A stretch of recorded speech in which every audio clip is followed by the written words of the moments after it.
When Mira was 12, her parents built a tall wooden fence around their yard. Not a small one. This one blocked everything.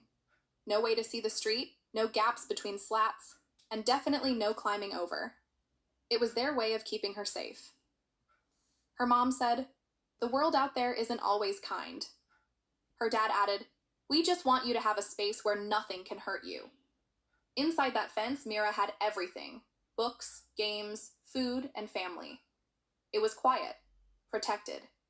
For a while, she thought it was enough. She was homeschooled.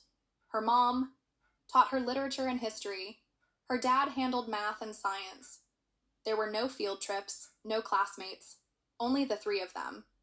Her parents made it fun. Sometimes they set up fake museums in the living room, or turned math into cooking lessons. Mira soaked it all in. The fence felt like a magical border.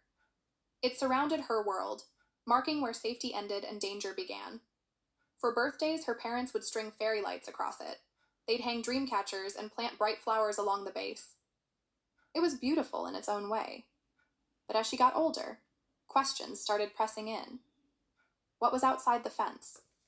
Why were the neighbors' voices louder some days? And why did they whisper sometimes like secrets were floating in the air? Why? Couldn't she visit the park she saw in pictures? She once tried to climb a tree near the fence. Her dad caught her halfway up. "Branches break," he said, lifting her down gently. "So do necks." By 15, she was restless. Her parents tightened things. No internet, no unsupervised conversations, no visits. All in the name of safety. The good? She never got bullied. Never took a hit from a cruel world. No broken bones from reckless adventures. No heartbreaks or betrayals. Her parents' love was solid, consistent, and fiercely protective. The bad?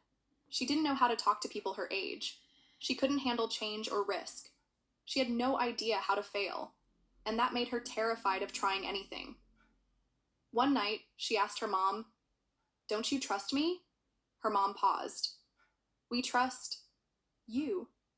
We don't trust the world." "But how do I learn to live in it if I never see it?" Mira asked. That was the crack in the fence. Things began to shift slowly. The top slats of the fence came down, just enough to glimpse rooftops and sky. Her parents let her climb again, carefully, under supervision. Books with stories of distant lands were encouraged. They began to talk more, argue more, disagree. Her world expanded inch by inch. One day, while trimming the hedge near the gate, her dad unlocked it and let it swing open. Just for a moment. Mira stood at the edge, heart thudding. She didn't step out, but she didn't step back either.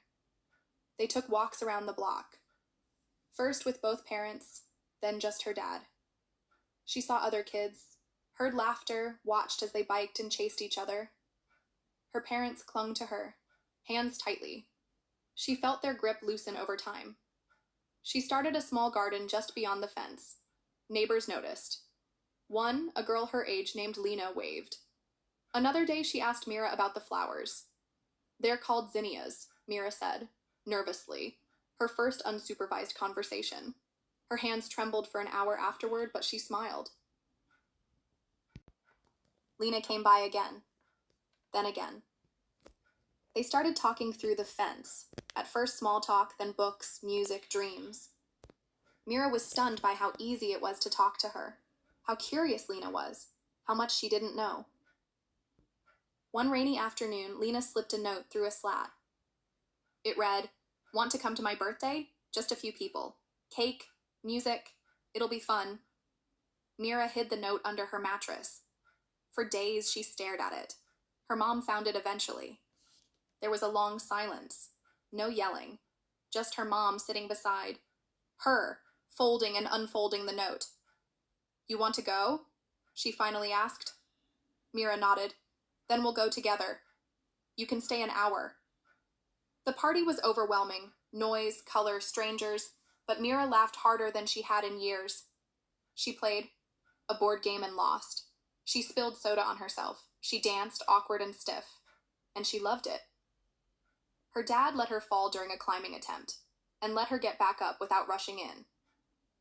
Her mom cried that night, but didn't stop her from trying again. The fence was never evil. It was built with love. but even love can become a prison when fear takes the lead. Mira applied for a summer program at a local art school. Her mom took 3 days to agree. Mira rode the bus alone for the first time. She got lost once, called her dad crying, but she found her way back. She painted a picture of a girl tearing down a wooden wall. It won second place. By 17, Mira had friends beyond the fence. Lena introduced her to a book club and a hiking group. Mira discovered a love for poetry and open skies. Her world expanded, and with it, her courage. She still lived inside the fence, but now she had a key. She could open the gate. She could return. College was a harder fight. Her parents wanted her close. Mira wanted distance. In the end, they compromised. A school 2 towns away, close enough to visit, far enough to grow. Packing her things felt like betrayal, but also like breathing for the first time. Her parents hugged her tight at the gate.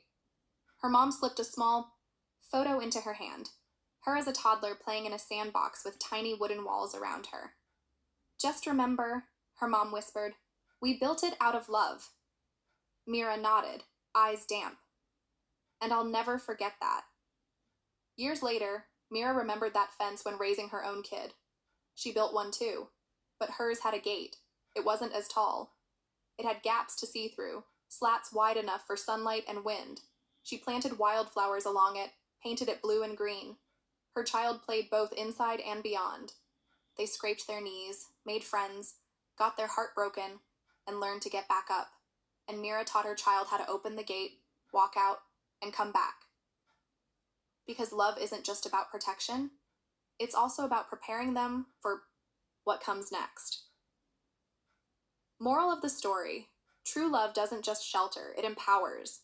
While protection can keep us safe, it is trust, freedom, and guidance that help us grow. A loving fence may offer comfort, but only when we learn to open the gate and face the world can we truly become who we're meant to be. Parents must prepare their children not just to stay safe, but to be strong, resilient, and ready for the journey beyond.